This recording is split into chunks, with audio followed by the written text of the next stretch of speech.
Naquele dia, eu ainda achava que nada sairia do lugar.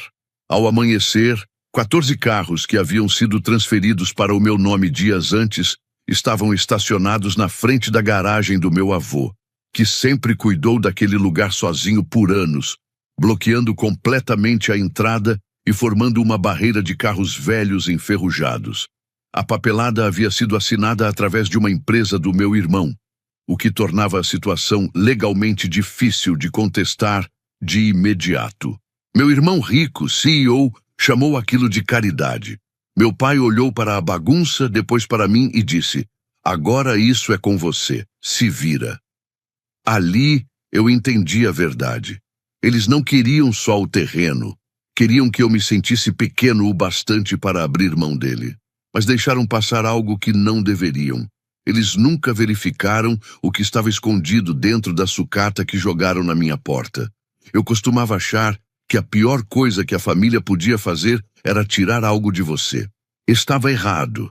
Às vezes, fazem você acreditar que nunca mereceu aquilo. Naquela manhã, aqueles carros não estavam apenas bloqueando a garagem. Estavam testando se eu ainda sabia quem eu era.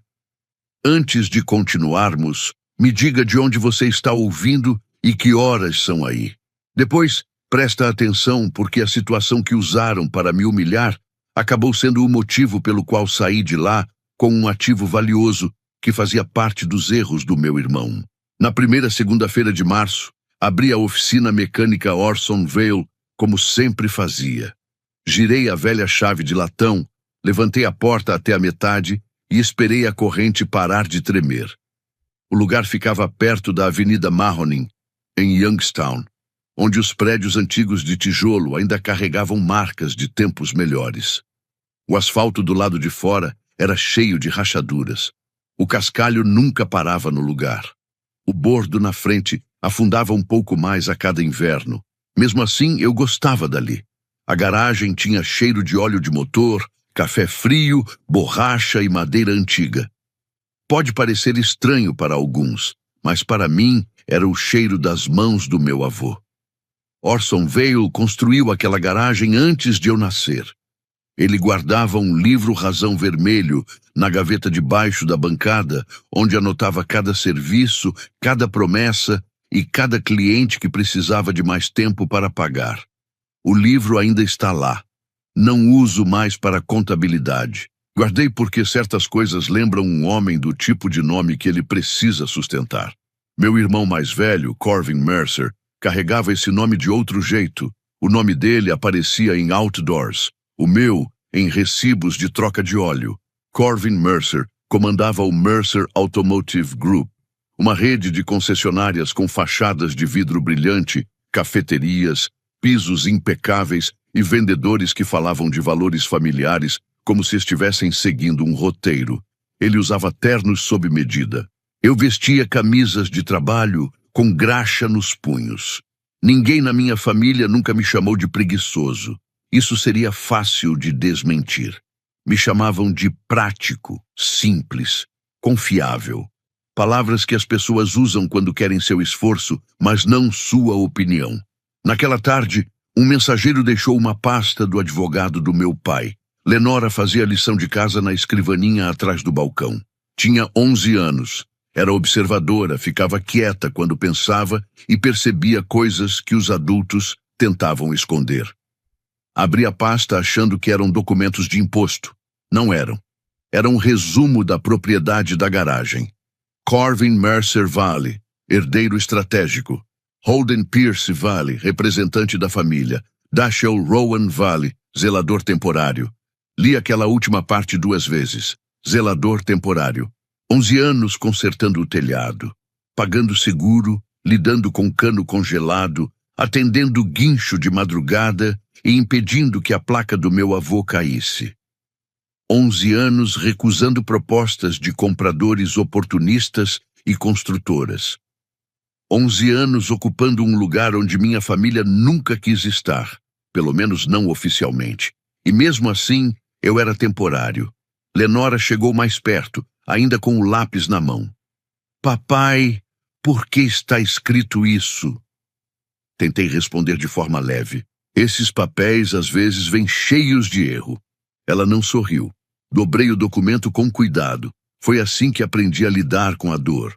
Dobrar, guardar e impedir que transborde em quem não tem culpa. Não é a primeira vez que escrevem algo errado sobre mim, falei. Mais tarde, naquela noite, fui até a casa do meu pai em Boardman buscar alguns registros antigos que Corvin disse precisar para uma apresentação. A sala parecia um altar dedicado a ele. Recortes de jornal, fotos de inauguração, uma imagem emoldurada de Corvin apertando a mão do prefeito. No porão, encontrei a caixa debaixo de enfeites de Natal. Foi ali que vi a fotografia. Meu avô Orson estava em frente à garagem, mais jovem, mais firme, com a mão apoiada no capô de uma caminhonete Ford. Ao lado dele, um garoto magro segurava 2 chaves inglesas. Eu. O canto da foto estava dobrado, como se alguém tivesse tentado me apagar sem jogar a imagem fora. Meu pai desceu as escadas atrás de mim. Fiquei pensando onde isso tinha ido parar. Mostrei a foto. Por que estava no porão? Ele olhou para a imagem e depois para mim, sem culpa, sem surpresa. Seu avô gostava de todo mundo, Dash. Não transforma isso em algo maior do que é. Era assim que ele fazia. Conseguia desmontar alguém sem levantar a voz. Coloquei a foto de volta na caixa, mas antes a deslizei para dentro da pasta com os documentos da propriedade. Ele percebeu. Não disse nada. Quando voltei para a garagem, a rua já estava escura e silenciosa. Lenora tinha deixado a luz do escritório acesa. Coloquei os documentos ao lado do livro do meu avô e fiquei parado sob a placa antiga acima da entrada. Concerto do odômetro de Orson Vale. A tinta estava apagando, mas as letras ainda resistiam. Eu ainda não sabia até onde Corvin Mercer iria. Não sabia dos guinchos, dos carros, nem da placa que ele colocaria para os clientes verem. Mas entendi uma coisa naquela noite. Minha família já tinha começado a reescrever o passado. Na manhã seguinte, encontrei o folheto de Corvin parcialmente enfiado por baixo da porta do escritório. Não veio pelo correio, não foi entregue, só empurrado ali, como um recado. Peguei o papel com as mesmas mãos que usam ferramentas todos os dias. Era grosso, brilhante, o tipo de material que tenta transformar dinheiro em visão. Na capa, em letras prateadas, estava escrito Mercer Riverfront Plaza. Eu estava perto do balcão, enquanto Lenora comia uma barra de cereal na mesa onde fazia a lição. A primeira página mostrava o novo projeto. Vidro, concreto novo, café moderno, árvores alinhadas. Então vi o terreno. Meu terreno. A garagem não existia mais no desenho. Sem portas, sem placa, sem o asfalto rachado onde aprendi a trabalhar com o meu avô. Apagaram a garagem, mas mantiveram o bordo. A árvore estava ali porque ficava bonita. Lenora se aproximou. O tio Corvin esqueceu de desenhar a loja. Olhei para a página por alguns segundos. Não, filha. Isso foi de propósito. A expressão dela mudou só um pouco. Mas o suficiente. Crianças entendem mais do que a gente gostaria. Ao meio-dia, meu pai ligou. Disse que teríamos um jantar no centro. A família precisa conversar como adultos. Na prática, isso sempre significava que tudo já estava decidido. Fechei a garagem mais cedo, lavei as mãos, troquei de camisa e deixei Lenora na casa da senhora Wilkes. Depois fui para o centro. A churrascaria escolhida por Corvin tinha manobrista e luz baixa. Assim que entrei, percebi que não era um jantar simples. Havia banqueiros, um vereador e comerciantes locais. Corvin Mercer chegou alguns minutos atrasado, usando um casaco que provavelmente custava mais do que minha primeira caixa de ferramentas. Dash, disse ele, sorrindo para todos. Que bom que veio. Meu pai sentou ao lado dele. Eu não. Isso já dizia bastante coisa. Corvin abriu uma pasta antes mesmo de servirem água. Falou sobre legado, crescimento, uso da terra e sobre honrar o vovô modernizando o que ele construiu. Esperei terminar. Então perguntei, para onde vai a garagem? Ele sorriu daquele jeito controlado. Está evoluindo. Aquilo não batia. Meu pai largou o garfo. Nem começa. Corvin deslizou um contrato pela mesa. É uma saída confortável, justa, e ainda posso te colocar como supervisor de manutenção na unidade de Boardman. Olhei para a pasta. Não era sociedade. Não era herança. Era emprego. Ele queria que eu entregasse o terreno do meu avô e depois trabalhasse para ele. Corvin se inclinou um pouco mais. Você ainda pode ser útil, Dash. Ninguém vai tirar isso de você, acrescentou meu pai. Seu irmão está te dando uma forma de manter a dignidade. Isso quase me fez rir. Quase. Empurrei a pasta de volta com 2 dedos. A garagem não está à venda. O sorriso de Corvin continuou ali, mas os olhos perderam o brilho. Você sempre confundiu teimosia com princípios. Levantei devagar.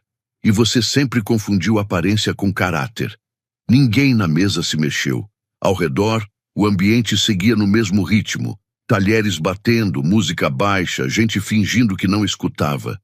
Voltei dirigindo pela Avenida Mahoning com o maxilar travado e o celular virado para baixo no banco do passageiro. Quando fui buscar Lenora, ela perguntou se o jantar tinha sido bom. Não, respondi, sendo direto. Ela apenas assentiu, como se isso fizesse mais sentido do que qualquer mentira. Dormi mal naquela noite. Ainda antes do sol nascer, o barulho de motores a diesel me acordou antes do despertador. No começo, pensei que fosse um caminhão de entrega passando pela avenida. Depois veio outro motor. E mais outro. Correntes batendo, freios rangendo. Vesti o jeans e saí. 14 carros bloqueavam a entrada da oficina mecânica Orson Vale, formando uma barreira de sucata enferrujada. Estavam alinhados em 2 fileiras sobre o cascalho. Carcaças enferrujadas, para-brisas quebrados, pneus murchos, baterias mortas. Alguns ainda tinham números de leilão marcados no vidro. Um estava sem capô, outro inclinado por causa da suspensão destruída. No primeiro carro, preso com um cordão amarelo na grade, havia um pedaço de papelão com a frase "Caridade para um mendigo". Os guinchos já estavam indo embora.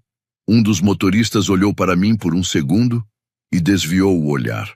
Lenora apareceu na varanda com o casaco por cima do pijama. Ela não chorou. Isso foi ainda pior.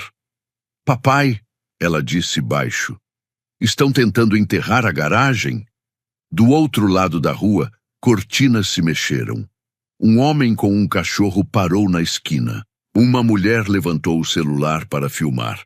Aquilo já não era mais só um problema. Estava virando exposição.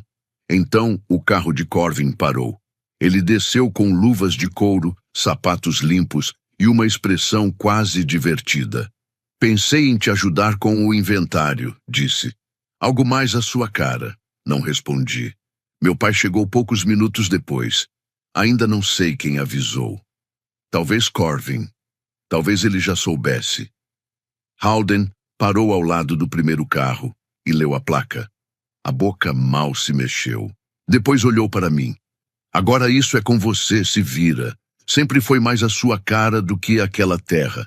Senti algo dentro de mim parar. Não quebrou. Apenas ficou imóvel. Passei por ele, por Corvin, pela placa, e coloquei a mão no capô do quarto carro. O metal estava frio e áspero. Debaixo da tinta ruim e da ferrugem, vi a borda de um emblema que não deveria estar ali. Ali eu entendi que tinha algo errado. Aquilo simplesmente não batia. De repente, toda aquela pilha começou a parecer diferente. Mantive a mão no carro até o sorriso de Corvin desaparecer. Ele esperava uma reação, um grito, um chute, qualquer coisa que pudesse usar contra mim. Mas gente como ele sabe lidar com raiva. Eles pegam isso, moldam e usam como prova de que você sempre foi o problema. Então não dei nada a ele. Me abaixei um pouco mais e passei o dedo pela lateral. A tinta descascou. Debaixo da camada barata, apareceu parte de um emblema antigo de fábrica. Algo que quase ninguém notaria, a não ser quem passou anos lidando com carros raros. Cuidado, Dash! gritou Corvin. Não se apega a coisa velha. Continuei olhando. Coisas velhas quase nunca são só coisas velhas. Depende de quem está olhando. Depois que eles foram embora, Lenora me ajudou a tirar fotos antes da escola. Ela segurava a lanterna enquanto eu anotava números de chassi, marcas e detalhes em um caderno. Não deixei ela encostar em vidro quebrado ou ferrugem. Leia esse último número de novo, pedi. 9, ela disse. Ela parou. Ou talvez sejam 6. Inclinei um pouco. Boa. Isso faz diferença. Ela ficou mais confiante depois disso. Ao meio-dia, já tinha separado os 14 carros em 3 grupos. A maioria era sucata. Servia para peças. Alguns tinham recuperação possível com o tempo. Mas 2 chamaram a atenção de outro jeito. Um tinha estrutura que não batia com a carroceria. E o 4º carro, aquele que Corvin deixou mais visível para me humilhar, tinha detalhes de uma linha de alto desempenho já descontinuada. Depois de horas analisando tudo, comecei a suspeitar que aquele carro tinha peças que não combinavam com o resto. Mas nada daquilo era garantia de que eu estava certo. Antes de voltar para Youngstown, eu trabalhava com restauração em Detroit.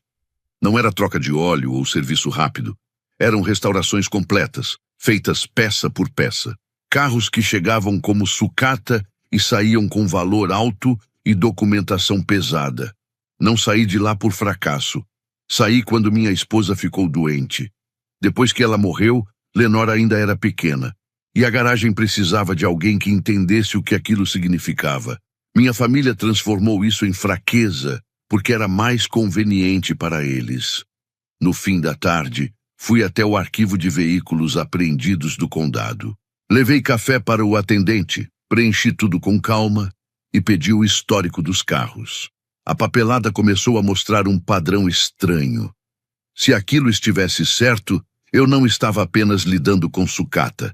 Estava envolvido em algo que podia me trazer problema sério. Transferências feitas rápido demais, datas coincidindo, liberações aceleradas. Aquilo não era descuido, era planejado. E isso incomodava mais do que a placa. Provocação é coisa do momento. Papel assinado mostra intenção. 2 dias depois, voltei à casa do meu pai para buscar registros antigos. Halden abriu a porta e ficou bloqueando a passagem. Ainda mexendo nisso? Perguntou. Estou procurando uma coisa que é da garagem. Ele riu de leve. Esse lugar te manteve pequeno a vida inteira e você ainda agradece. Não vim discutir. Não. Veio fingir que isso é nobre. Ele saiu da frente. Os arquivos estavam no porão. O ar lá embaixo cheirava a poeira e calor. Encontrei as licenças antigas de Orson. Atrás delas havia cartas do banco dos anos 80.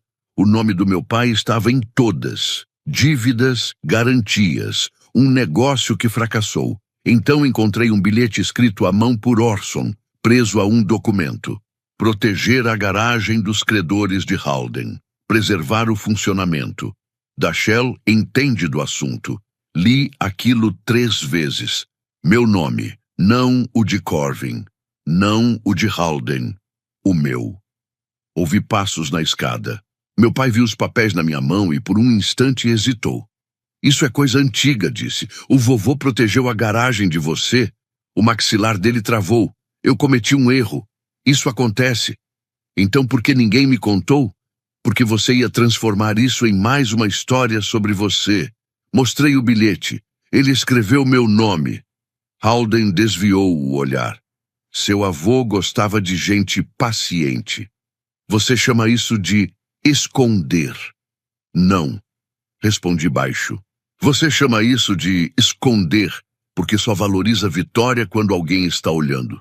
Ele não respondeu, e aquilo disse mais do que qualquer resposta. Saí de lá com cópias dos documentos nas mãos, sem bater a porta. Eu tinha aprendido algo importante, e aquilo exigia calma e precisão. De volta à oficina, enviei fotos do 4º carro para Silas Grady, em Detroit.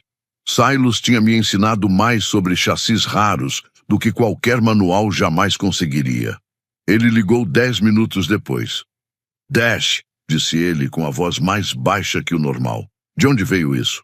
Meu irmão jogou isso na frente da minha oficina para me envergonhar. Silas ficou em silêncio por alguns segundos. Então falou. Se essa estrutura for original, seu irmão acabou deixando cair um erro de 6 dígitos na sua garagem. Olhei através do vidro do escritório para a fileira de carros que estavam estacionados bloqueando a entrada. Por 3 dias, aquilo tinha parecido um insulto. Agora parecia uma evidência. Naquela noite, depois que Lenora foi dormir, abri a velha caixa de metal com os livros contábeis de Orson. Debaixo de uma pilha de recibos amarelados, encontrei um bilhete dobrado, escrito à mão por ele. A terra importa menos do que as mãos que cuidam dela. Fiquei sentado ali, com o papel entre os dedos, ouvindo o prédio se acomodar ao meu redor. Então, pela primeira vez desde que aqueles carros chegaram, sorri. Quando os advogados de Corvin Mercer apareceram, eu já estava acordado havia 4 horas. O rádio da oficina tocava baixo, uma estação antiga de música country, com o som falhando entre previsões do tempo. Eu já tinha a primeira caminhonete sucateada parcialmente desmontada, o capô aberto e as ferramentas alinhadas no paralama na ordem certa. Máquinas sempre fizeram sentido para mim. Quando um motor quebra, existe um motivo. Combustível ruim, faísca fraca, falta de compressão, peça desgastada, travada, rachada ou negligenciada. Pessoas são mais complicadas. Pessoas escolhem decepcionar você e ainda chamam isso de negócios. Lenora estava dormindo no sofá do escritório, coberta com uma das colchas antigas de Orson. Ela tentou ficar acordada comigo na noite anterior, segurando a lanterna até não aguentar mais. Antes de sair para a escola, deixou um bilhete dobrado ao lado da minha xícara de café. O vovô Orson também teria te escolhido. Fiquei parado por alguns segundos, segurando aquele papel entre 2 dedos. Depois guardei no bolso da camisa e voltei ao trabalho. Por volta das 9 da manhã, 2 fiscais da prefeitura chegaram ao terreno com um sedã impecável logo atrás. Uma mulher de casaco cinza desceu do carro carregando uma pasta de couro. Se apresentou como assessora jurídica do Mercer Automotive Group e me entregou uma notificação de infração de zoneamento com um sorriso controlado. Esgoto inativo, disse ela. Olhei para os 14 veículos que tinham sido passados para o meu nome dias antes e estavam parados na entrada. Esse é o termo jurídico para a bagunça que o seu cliente criou? Ela manteve o sorriso. Estamos preocupados com o impacto ambiental. Um dos fiscais evitava contato visual. O outro olhou para os carros e depois para mim, visivelmente desconfortável. Levei os 2 para dentro da oficina. Eles esperavam desordem. Entreguei registros, relatórios de contenção de fluidos, recibos de impostos, apólices de seguro renovadas e fotos das barreiras de drenagem que meu avô, que sempre cuidou daquele lugar sozinho por anos, instalou muito antes de eu aprender a dirigir. Documentos antigos de uso comercial, certificados de inspeção contra incêndio. O tipo de papel que não impressiona família nenhuma, mas costuma atrasar qualquer tentativa de pressão. O fiscal mais jovem pigarreou. Isso aqui está muito mais organizado do que a denúncia sugeria. Imaginei, respondi. A expressão da advogada mudou levemente. Senhor Vale, seu irmão prefere resolver isso antes que surjam penalidades. Meu irmão prefere muitas coisas que não pertencem a ele. Eles foram embora com bem menos segurança do que tinham quando chegaram.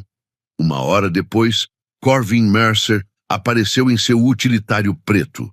Andava pelo terreno como se o lugar o incomodasse. Seus sapatos claramente não eram feitos para cascalho. Você sempre confundiu sobreviver com ter sucesso, disse ele. Limpei as mãos em um pano. E você confunde posse com valor. Dessa vez, ele demorou a responder. O olhar dele foi direto para a lona que cobria o quarto carro. Ele viu a parte do paralama que eu havia limpado. Não o suficiente para entender, mas o bastante para desconfiar. Me posicionei entre ele e o carro. Terminou por aqui? Ele sorriu, mas o sorriso já não era o mesmo. A prefeitura vai se cansar dessa sua papelada. Papel aguenta mais do que você imagina. Ele me lançou um olhar que eu conhecia desde a infância. Um olhar que sempre dizia que eu era inferior, mas que agora começava a demonstrar incômodo. Depois que ele foi embora, voltei ao trabalho. A caminhonete velha no fim da fileira não era bonita nem rara, mas a estrutura era firme. O motor ainda tinha compressão e a transmissão respondia.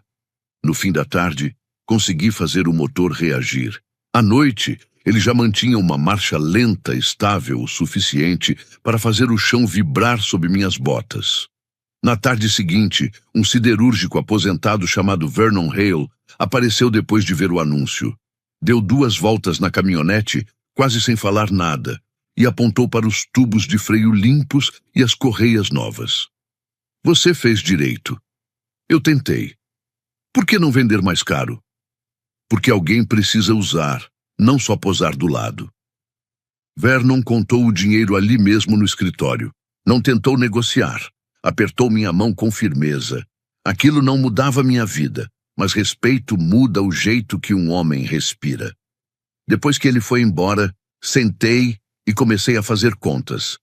Valor de peças, partes recuperáveis, peso de sucata, possíveis compradores. Nas semanas seguintes, fui desmontando os carros peça por peça. Mesmo sendo conservador, aquela pilha que meu irmão usou para me humilhar estava virando capital. Nem tudo funcionava como eu esperava. Isso levou semanas. Se eu estivesse errado, perderia tudo. Mas nada daquilo era garantia de que daria certo. Foi então que notei algo em um documento público que Miriam havia me enviado. A Mercer Automotive tinha assumido empréstimos altos, usando projeções futuras como garantia, tentando sustentar uma aparência de força no presente. Anotei aquilo. Perto da meia-noite, fechei a oficina e levei Lenora até o caminhão. Ela parou antes de entrar. Alguém tinha escrito mendigo na cerca. Ela estendeu a mão para pegar o pano no meu bolso. Segurei a mão dela com calma. Não hoje. Mas, pai, deixa pra lá. Olhei para a palavra mal feita na madeira. Deixa eles continuarem nos subestimando. A chuva veio forte naquela noite. 3 dias depois da venda da caminhonete, a água já tinha transformado o cascalho em lama pesada. Deixei a porta da oficina meio aberta e puxei o quarto carro para debaixo da luz mais forte. A lona já tinha sido retirada. Limpei o suficiente da lataria para enxergar o que estava escondido ali. Pintura ruim, ferrugem superficial, reparos mal feitos, mas a estrutura estava inteira. Silos apareceu na tela do meu laptop, direto da oficina dele em Detroit, com óculos de aumento apoiados na testa. Desce a câmera. Não, mais para baixo, mais perto da longarina. Me agachei e ajustei o ângulo. Silos ficou em silêncio. Esse tipo de silêncio dizia mais do que qualquer elogio. Dash, esse selo parece original. Limpei a água da mão na calça. O bloco do motor também bate. Então não é sucata. Ele se inclinou mais. Esse carro desapareceu depois daquele incêndio no galpão e da confusão com documentos nos anos 90. Para a maioria das pessoas, ainda parecia um carro velho. Interior desgastado, pneus sem brilho. Mas para um colecionador, era a história escondida debaixo da ferrugem. 2 dias depois, um homem de Chicago chegou dirigindo um carro alugado. Não demonstrou empolgação. Isso era um bom sinal. Andou ao redor do carro, verificou detalhes, fez 3 perguntas, depois olhou para mim.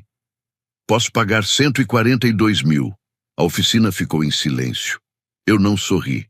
Na minha cabeça, aquele valor virou concertos no telhado, estudos da Lenora, seguro, impostos atrasados e tempo para respirar. Não era ganância. Era o choque de perceber que aquilo podia proteger minha filha. Mesmo assim, vender aquilo não foi fácil. Orson teria amado aquele carro. Ele teria ficado parado ao lado, mãos na cintura, fingindo indiferença enquanto já planejava tudo. Deixar ir foi como encerrar uma conversa que eu ainda queria ter. O comprador percebeu. Vou preservar o histórico. Seu trabalho vai ser registrado. Aquilo fazia diferença. Assinamos tudo de forma legal, com cópias de cada documento. Corvin tinha dinheiro. Eu tinha meus vícios. Uma delas sempre foi mais forte do que as pessoas imaginavam. Naquela noite, depois que Lenora dormiu, sentei à mesa da cozinha com documentos públicos espalhados ao redor da minha xícara de café. A intenção era apenas acompanhar os empréstimos imobiliários recentes da Mercer. Em vez disso, encontrei um padrão. A empresa de Corvin tinha crescido rápido demais.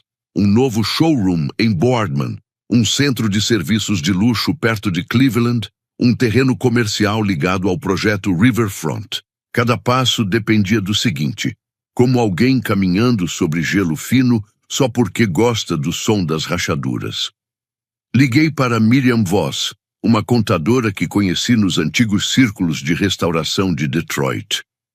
Ela já havia auditado grupos de concessionárias antes de se aposentar cedo para cuidar da mãe. Quando terminei de explicar, o tom dela já não era mais amigável. Me manda os documentos. 1 hora depois, ela retornou. Seu irmão construiu uma escada alta, mas alguns degraus estão rachados. O que isso quer dizer na prática? Quer dizer que ele pegou empréstimos usando o futuro como garantia para parecer forte agora. Se alguém comprasse a dívida certa, em vez da empresa, conseguiria controlar o ponto de pressão. Olhei pela janela escura, em direção às luzes da oficina do outro lado do quintal. Você quer dizer os bancos? Quero dizer o que está por trás dos bancos. Descubra quem tem as notas promissórias, e você descobre onde a confiança dele acaba. Na tarde seguinte, depois que o dinheiro foi liberado, dirigi sozinho até o túmulo de Orson. A chuva já tinha parado, mas o chão ainda estava macio. Fiquei ali, com as mãos nos bolsos do casaco, sem saber exatamente o que esperava sentir. Talvez vitória. Mas o que veio foi cansaço. A verdade não tinha nada de bonita. Uma parte de mim ainda queria que Howden ouvisse tudo e dissesse que eu tinha feito certo. Eu tinha 46 anos e ainda carregava essa necessidade como uma criança esperando na janela. Aquilo me incomodava. Quando voltei para casa, Lenora me encontrou no corredor com o celular na mão. Ela tinha tentado me chamar para jantar e acabou gravando sem querer uma ligação da casa, com Howden e Corvin conversando no viva voz.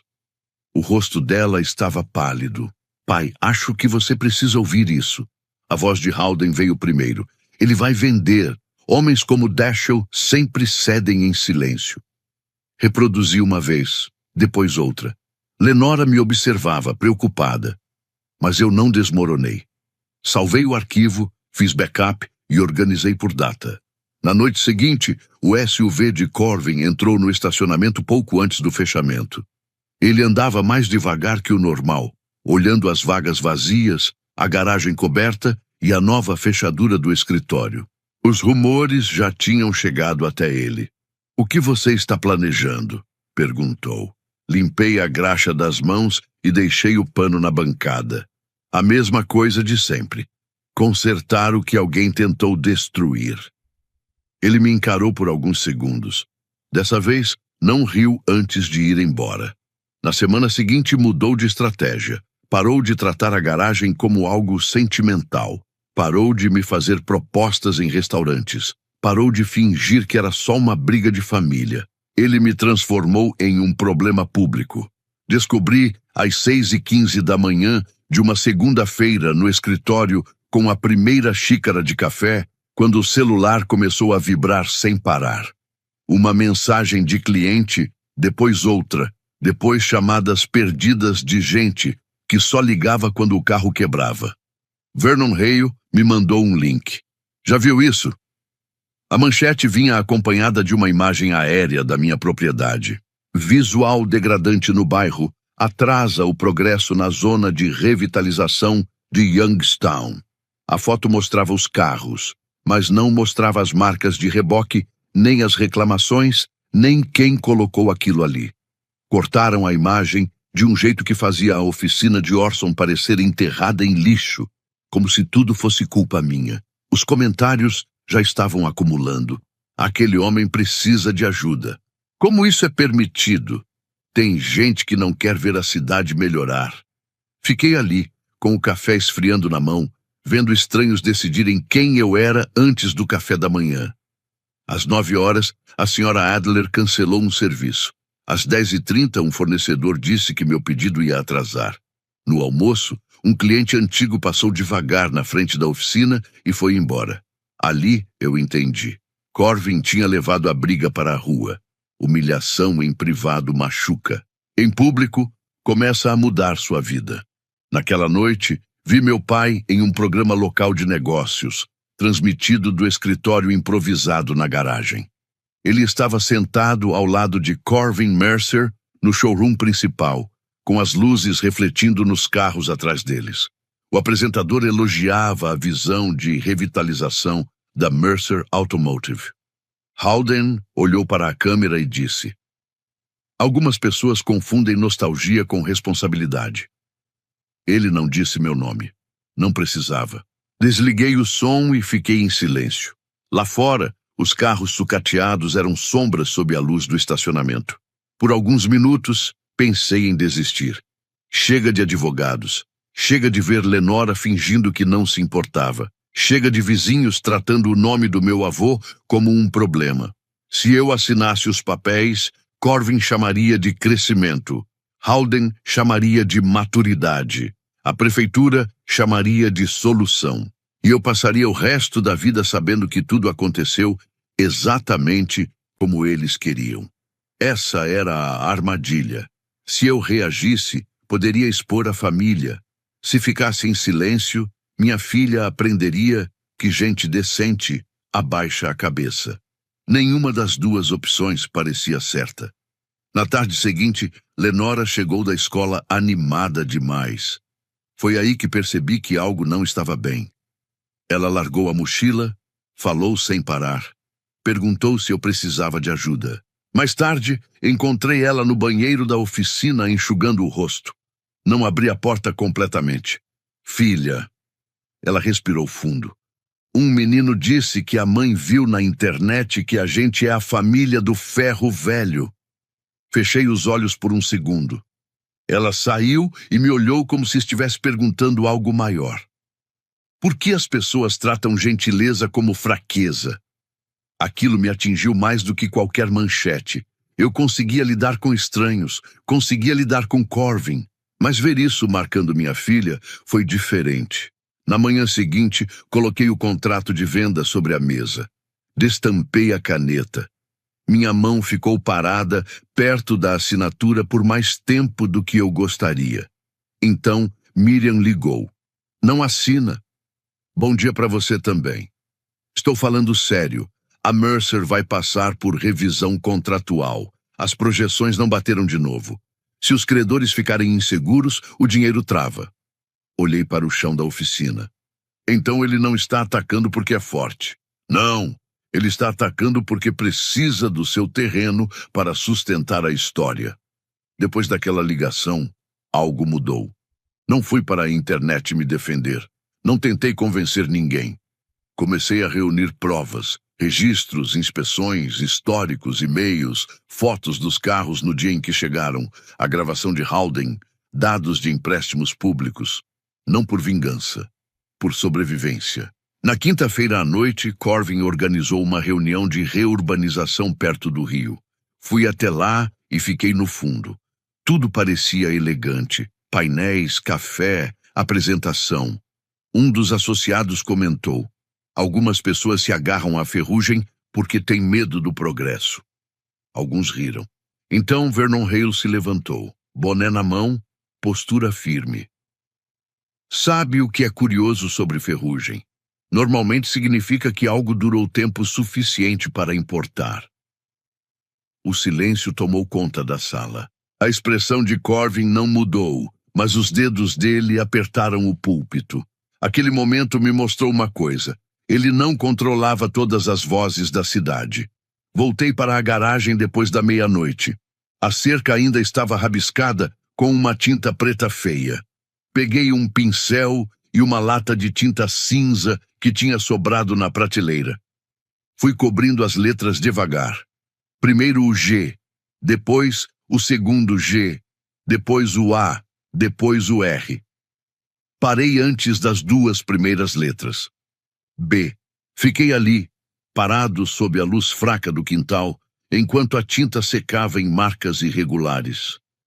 Não mendigo, não quebrado, apenas existo. 2 dias depois de pintar aquela cerca, Miriam me enviou um documento que me fez sentar antes mesmo de terminar a leitura. Era um conjunto de papéis de um credor ligado aos empréstimos da expansão da Mercer Automotive. Eu já tinha visto dívidas antes. Qualquer pessoa que tem um negócio convive com isso. Mas aquilo era diferente. Corvin não apenas pegou dinheiro emprestado. Ele foi acumulando promessas em cima de promessas e chamou isso de crescimento. Ao meio-dia, eu estava em um escritório de advocacia silencioso em Cleveland, com Miriam de um lado da mesa e Roland Pike do outro.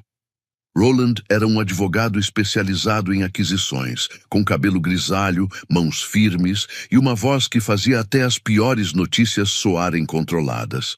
Ele espalhou os papéis na minha frente. As concessionárias do seu irmão estão todas interligadas como garantia, disse Roland. Olhei para ele. Explica isso como se eu trabalhasse só consertando o carro. Ele assentiu. Ele usou uma concessionária como garantia para outra, depois usou as duas para sustentar o próximo projeto. Isso funciona quando as vendas estão boas. Quando caem, tudo começa a ceder. Miriam apontou para uma página. Boardman ficou abaixo do esperado. Cleveland está caro de manter, e o projeto da Orla precisa da sua propriedade para que os números pareçam sustentáveis. Respirei fundo. Então não é só algo pessoal para ele. Não, disse Roland. Faz parte da estrutura inteira. Aquilo teve mais impacto do que eu esperava. Corvin queria o terreno do Orson porque queria controle, sim, mas também porque precisava dele. E isso o tornava mais perigoso. Roland cruzou os braços. Se alguém tiver visibilidade suficiente sobre a Mercer Automotive, essa pessoa não precisa ser dona da empresa para influenciar o que vai acontecer. Olhei para os papéis. Durante quase toda a minha vida, Corvin fez o poder parecer algo visível. Prédios maiores, roupas melhores, salas cheias de gente. Mas ali, sentado naquela cadeira, comecei a entender outra coisa. O poder também podia ser silêncio, podia ser paciência, podia ser saber onde o peso realmente estava. Depois da reunião, dirigi de volta para Youngstown, com as cópias guardadas em uma pasta no banco do passageiro. Não fui direto para casa. Passei no antigo depósito do Orson, na periferia da cidade, aquele que eu vinha adiando organizar fazia anos. A porta fez barulho quando levantei. Lá dentro tinha de tudo. Latas de café cheias de parafusos, notas antigas, capas de banco rachadas, ferramentas enroladas em panos. Fiquei um bom tempo mexendo nas caixas até encontrar uma fita cassete pequena dentro de uma lata com peças metálicas. O rótulo estava escrito à mão por Orson. Para Dash. Caso as coisas piorem. Sentei em um engradado virado e coloquei a fita em um gravador antigo que encontrei ali mesmo. O som estava falhado, mas as vozes davam para entender. Howden parecia mais jovem e mais duro. Estou te dizendo, pai, vende esse lugar. A gente precisa do dinheiro agora. Depois veio a voz de Orson, cansada, mas firme. Não, você não corrige um erro vendendo a única coisa honesta que ainda tem. Howden falou algo baixo que quase não entendi. Então, Orson respondeu. Corvin quer possuir coisas. Dashiell quer construir. Só um dos dois permanece. Parei a fita.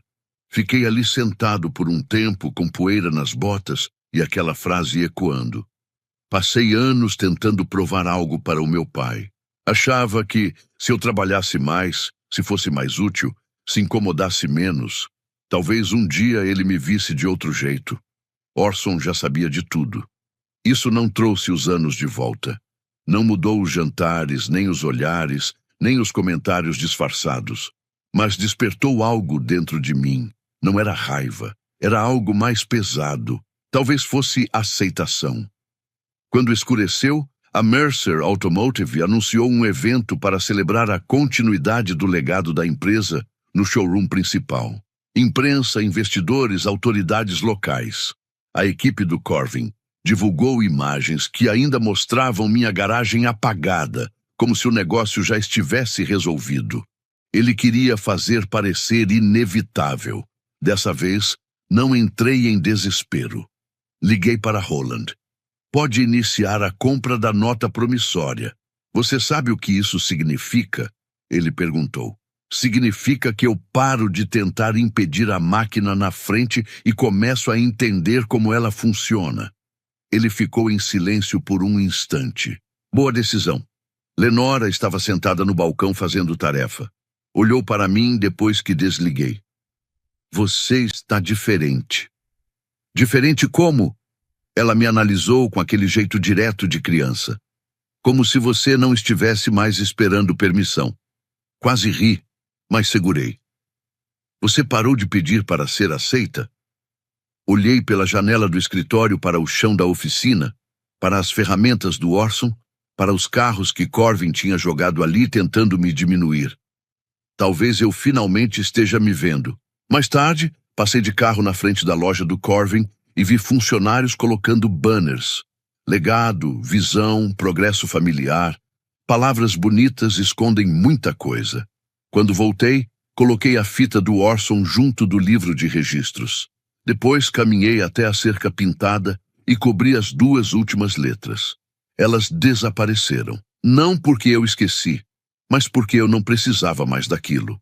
Na manhã do evento, estacionei nos fundos da loja principal. Velho hábito. Gente como eu sempre sabe onde ficam as entradas de serviço. Por dentro, a Mercer Automotive parecia mais um hotel do que uma concessionária. Vidros por todos os lados, flores, balões, café com o nome do Corvin. Repórteres circulavam enquanto autoridades cumprimentavam uns aos outros. Corvin estava no centro. Terno impecável. Postura perfeita. O sorriso de sempre. Fiquei ao fundo, perto de alguns folhetos com o projeto da orla. Mais uma vez, a garagem do Orson não aparecia. No lugar, colocaram um espaço bonito, com café e passagem aberta. Queriam a imagem, não a história. Às 10 horas, Corvin subiu para falar. Howden estava na frente, orgulhoso, olhando como se tudo ali fosse dele. Youngstown merece progresso, disse Corvin. Merece liderança que saiba deixar o passado para trás. Algumas pessoas aplaudiram. Olhei o celular. Mensagem de Roland. Tudo concluído. Guardei o telefone.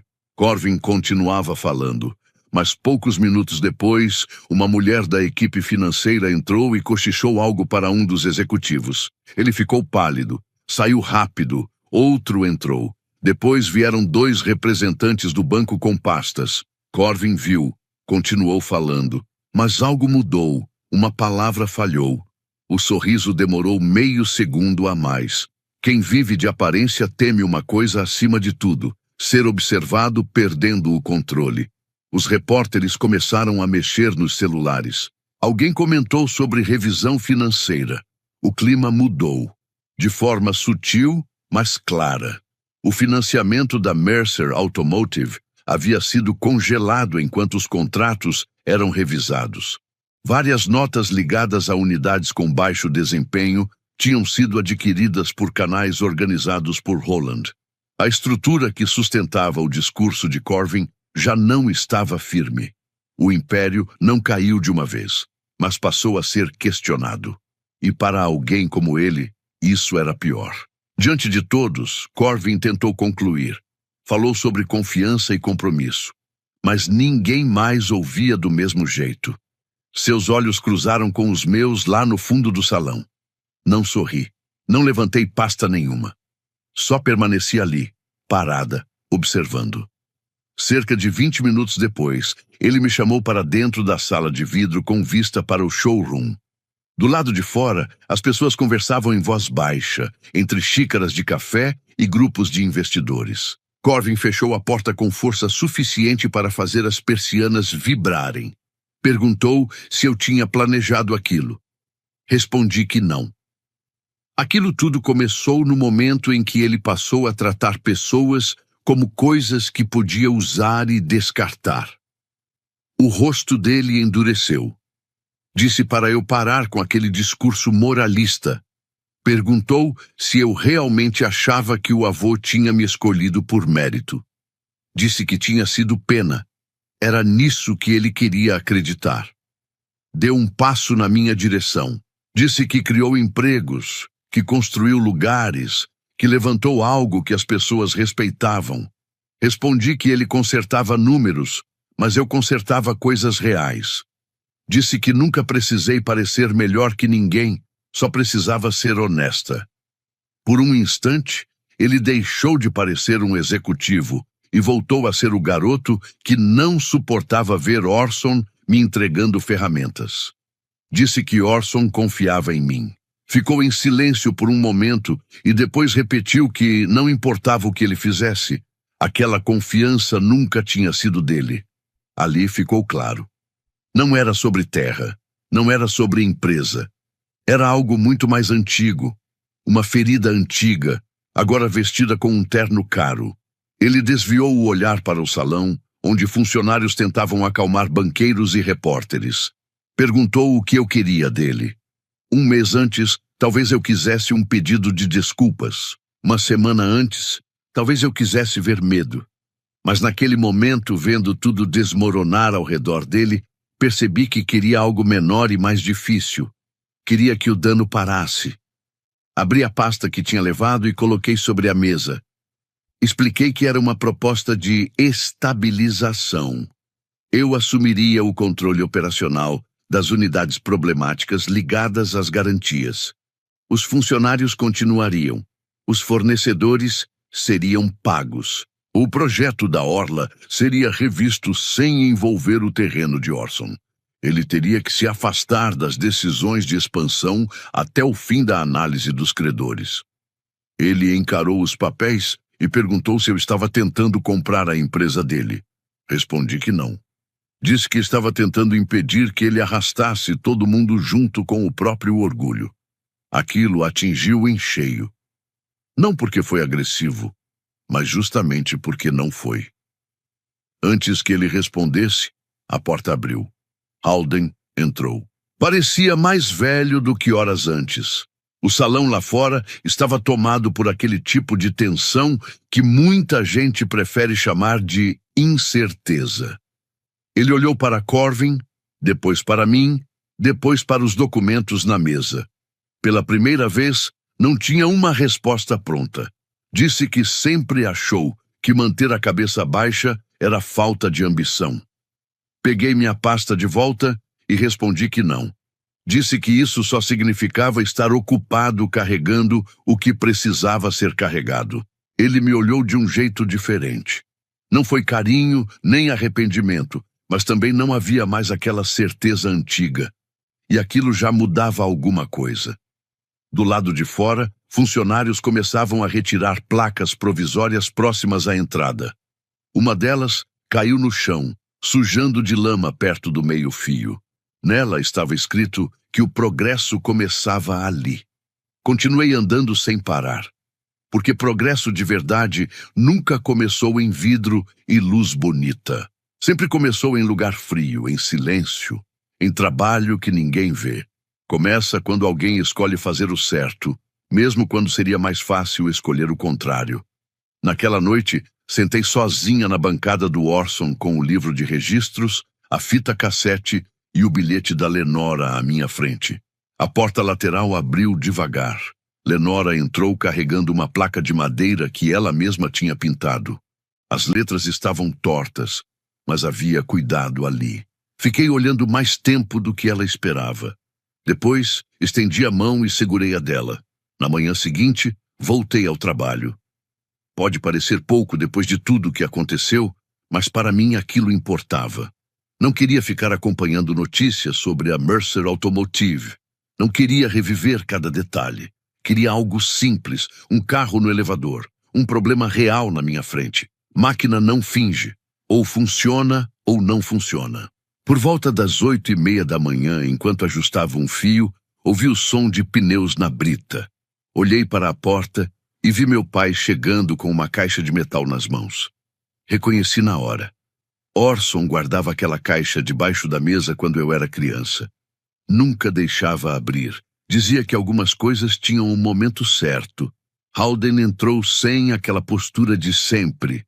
Parecia menor, não fraco, apenas mais velho. Ficamos em silêncio por alguns segundos. Larguei a ferramenta.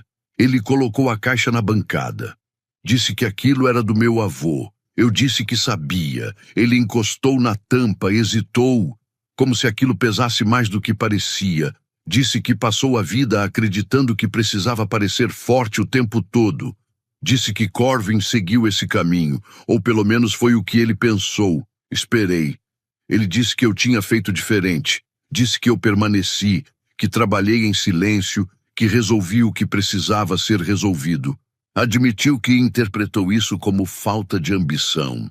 Aquilo não foi um pedido de desculpas, mas foi a coisa mais próxima de sinceridade que já ouvi dele.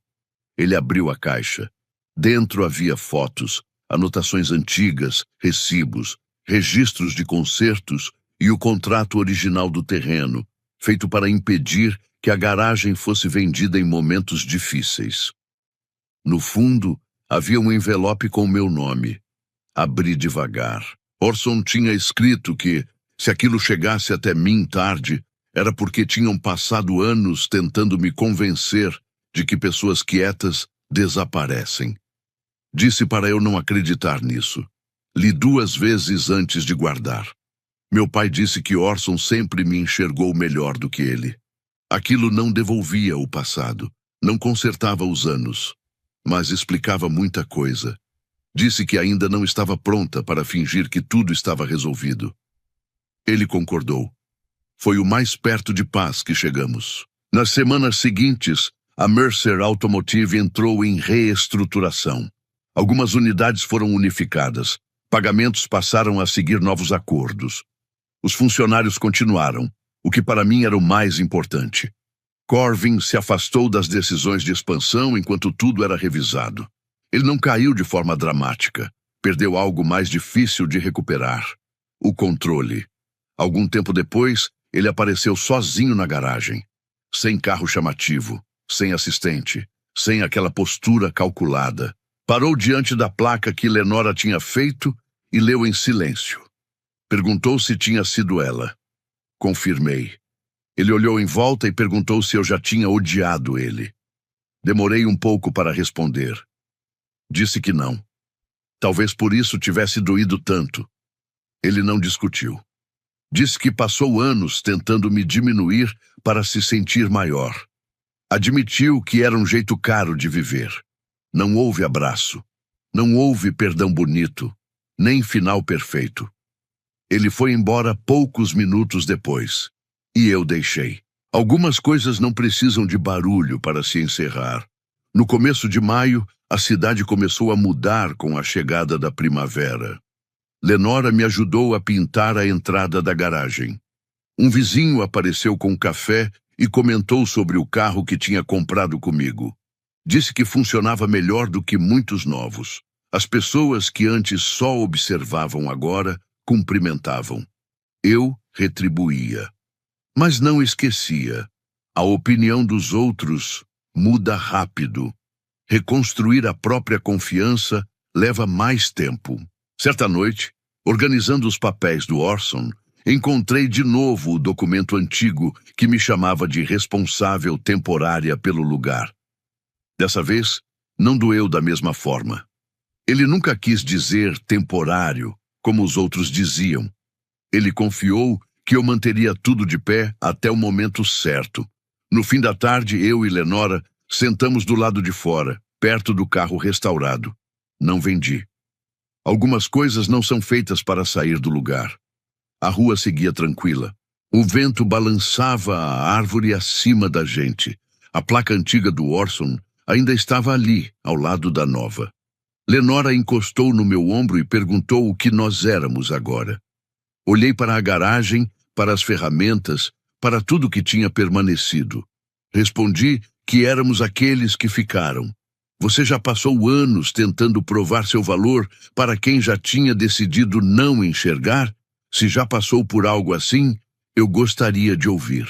O que essa história ensina, acima de tudo, é que nem toda vitória vem acompanhada de reconhecimento imediato. Muitas vezes, as maiores conquistas acontecem longe dos olhos dos outros, construídas em silêncio, consistência e resistência emocional. Dash não venceu porque reagiu com força, mas porque recusou o jogo emocional que tentaram impor a ele. Ele entendeu que provar valor para quem já decidiu não enxergar é uma batalha perdida. Em vez disso, escolheu construir algo que falasse por si. A lição aqui não está na vingança, mas no controle. Controle sobre as próprias ações, sobre o tempo e, principalmente, sobre a própria identidade. Porque, no fim, quem define o seu valor não pode ser quem lucra ao te ver duvidar dele. Essa história também revela algo mais profundo sobre estruturas de poder e relações humanas. Muitas pessoas passam anos tentando ser reconhecidas dentro de sistemas que nunca foram feitos para valorizá-las. Confundem esforço com garantia de respeito, lealdade com pertencimento e silêncio com fraqueza. Mas o que vemos aqui é o oposto. O silêncio pode ser estratégico, o trabalho invisível pode ser o mais sólido e o reconhecimento pode nunca vir de quem você espera. Dash não reconstrói apenas uma garagem, ele reconstrói a própria percepção de si mesmo. E isso muda tudo, porque quando você deixa de depender da validação externa, passa a operar em um nível onde poucos conseguem competir. Não é sobre vencer alguém, é sobre não precisar mais disso. Agora me diz, se você estivesse no lugar de Dash, teria reagido na hora da humilhação ou teria feito exatamente como ele, transformando silêncio em estratégia? E, na sua opinião, o que define mais poder? Reagir no momento da provocação ou saber esperar até que o outro revele suas próprias fraquezas? Escreve aqui nos comentários. Eu quero muito saber. E não esquece, deixa também o seu comentário com uma classificação de 1 a 10 para mostrar o quanto você gostou. Porque assim eu consigo trazer mais vídeos que sejam interessantes para você. Se esse tipo de história te prende e faz pensar, já deixa o like e se inscreve no canal, porque é assim que você me mostra que vale a pena trazer mais conteúdos como esse para você. As regras se aplicam a todos, Brian. Até mesmo aos funcionários mais antigos. Foi essa a frase. Não o aperto de mão do RH quando entrei, nem a pasta sobre a mesa, nem o silêncio de 2 pessoas com quem trabalhei por anos. Aquela frase. Lembro do relógio digital ao lado da tela na sala de reuniões, 8h12 da manhã de uma terça-feira. Eu sei disso porque fiquei encarando o relógio enquanto um homem 12 anos mais novo do que eu explicava por que 16 anos de lealdade estavam chegando ao fim por causa de $20. Meu nome é Brian Coldwell. Eu tinha 48 anos naquela época. Passei a maior parte da minha vida adulta construindo sistemas de recuperação para clientes dos setores de transporte e manufatura. Sistemas que ninguém notava, a não ser quando algo dava errado. Meu trabalho mantinha os contratos funcionando, mantinha as operações rodando, garantia que os executivos dormissem tranquilos. Eu não era importante o suficiente para aparecer nas comunicações internas da empresa. Mas quando uma conta multimilionária começava a desmoronar no meio da madrugada, meu telefone tocava. Sempre. Do outro lado da mesa estava Ethan Cole, nosso novo vice-presidente de operações. 36 anos. Ternos impecáveis. MBA. Dentes perfeitos. O tipo de homem que falava em termos como eficiência operacional e estratégia de modernização. Ele abriu um relatório de reembolso impresso e deslizou na minha direção. Destacado em amarelo. $20,14. Refeição no aeroporto. Registrada 4 meses antes. Bati o olho e já sabia exatamente de qual viagem se tratava. Chicago. Emergência com cliente. Eu tinha perdido minha conexão, enquanto resolvia uma falha de roteamento que ameaçava nossa maior conta de manufatura. Trabalhei 16 horas seguidas naquele dia. A refeição foi um sanduíche e um café. Ethan cruzou as mãos. O financeiro identificou inconsistências durante a revisão. Inconsistências? A despesa estava fora dos limites da política interna. Por um momento achei que ele estivesse brincando. Esperei algum sinal. Não veio. A pessoa do RH manteve os olhos no caderno. Respirei fundo e disse: "Calma, você está me dizendo que estamos aqui por causa de uma refeição de $20 que eu paguei enquanto evitava um problema sério com um cliente?" Ethan respondeu sem emoção: "Estamos tratando de inconsistências no cumprimento de políticas internas identificadas durante uma revisão mais ampla, incluindo despesas e alguns procedimentos operacionais." Inconsistências. A palavra pesou mais do que a acusação, porque inconsistências não surgem do nada. Elas são construídas. E foi aí que eu entendi. Aquilo não era sobre o valor. Era sobre justificativa. Algo que pudesse ser defendido juridicamente. Algo organizado. Limpo. Mais fácil do que dizer que queriam tirar funcionários mais antigos da folha. Mais seguro do que dizer que meu salário era alto demais. Mais conveniente do que admitir que acreditavam que minha experiência era substituível. Olhei ao redor da sala. Meu notebook da empresa estava ao lado da pasta, já etiquetado, já separado. Meu acesso já estava programado para ser bloqueado assim que a reunião terminasse. A decisão tinha sido tomada antes mesmo de eu entrar ali. "Vocês estão me demitindo", eu disse. O RH finalmente falou. "Seu contrato de trabalho está sendo encerrado com efeito imediato. 16 anos, encerrados assim." É curioso como empresas comprimem o tempo. Eu construí sistemas ali por mais tempo do que o Ethan tinha de formado. Ele ajustou o punho da camisa e disse: "Agradecemos suas contribuições." Quase ri. Não porque fosse engraçado, mas porque às vezes a humilhação vem tão polida, tão bem embalada, que o corpo nem sabe onde encaixar aquilo. Então veio a frase que ainda ecoa: "Suas responsabilidades já foram redistribuídas." Redistribuídas, ou seja, substituídas, preparadas. Alguém vinha aprendendo partes do meu trabalho há meses, em silêncio. Não assinei nada, não discuti, porque no meio daquela reunião percebi algo importante. Quem depende do seu conhecimento raramente valoriza isso enquanto ainda tem acesso a você. A segurança me acompanhou até pegar meus pertences. Meu crachá parou de funcionar antes mesmo de eu chegar ao setor de operações. Eu notei isso na hora.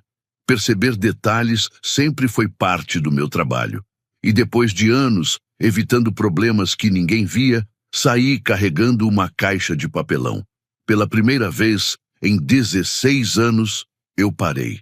O curioso sobre ser confiável é que as pessoas deixam de enxergar o esforço. Elas só enxergam o resultado.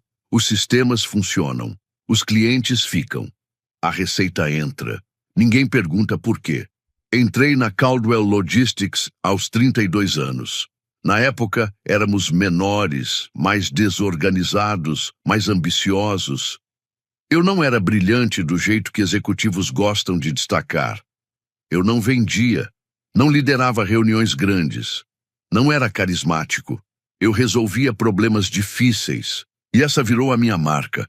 Perto da meia-noite, quando uma integração falhava no Texas, me ligavam. Quando um cliente ameaçava multa por erro de previsão, me ligavam. Quando atualizações derrubavam sistemas antes de feriados, me ligavam. Eu virei a diferença entre um problema pequeno e um desastre. Não porque estava no meu cargo, mas porque alguém precisava se importar. Com o tempo, se importar vira responsabilidade.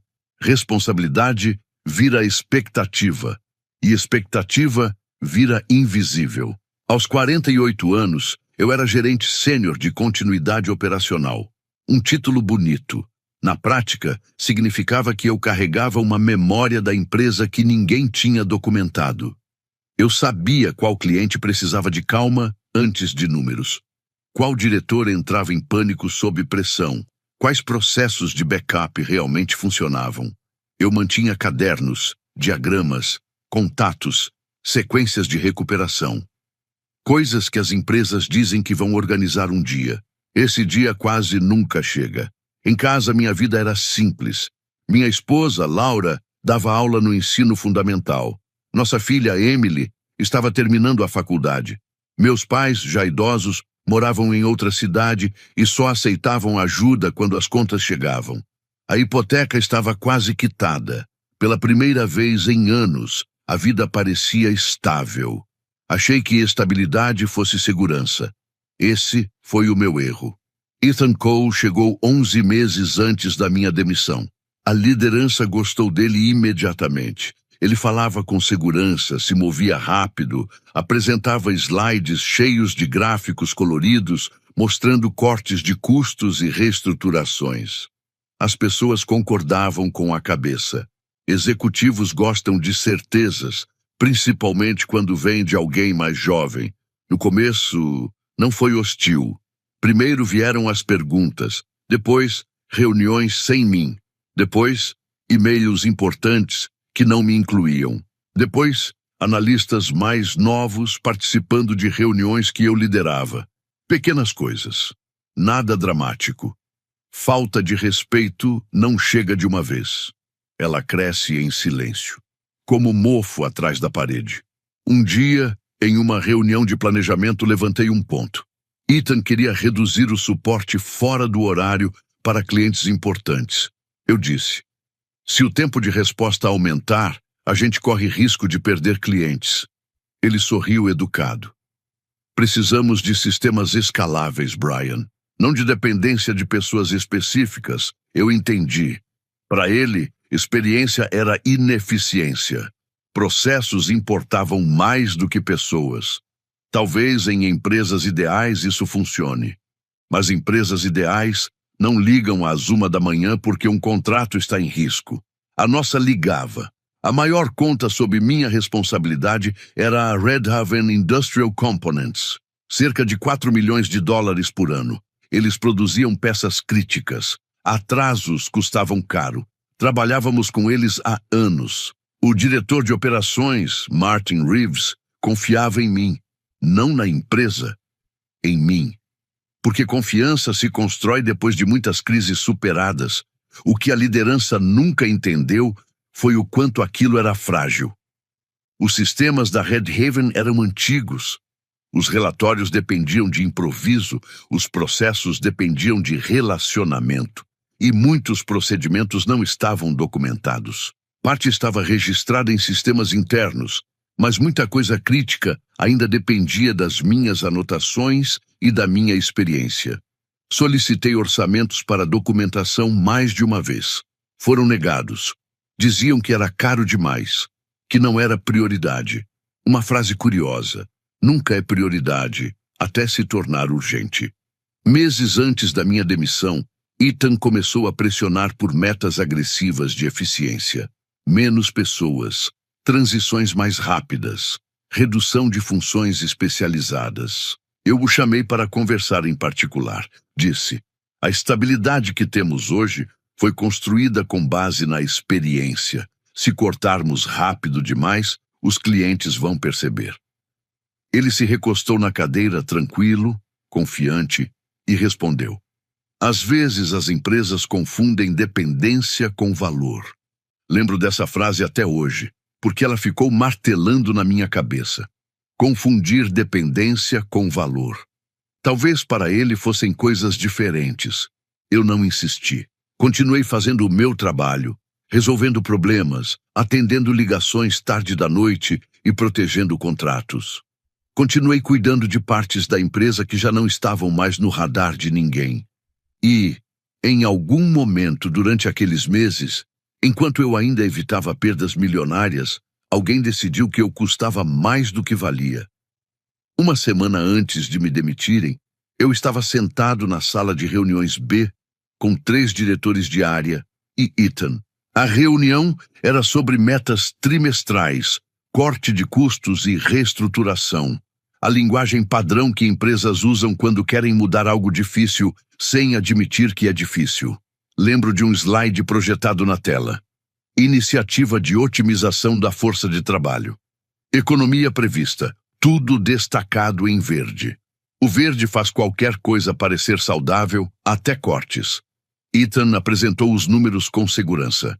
Redução de funções especializadas de suporte. Centralização da responsabilidade de resolução de problemas.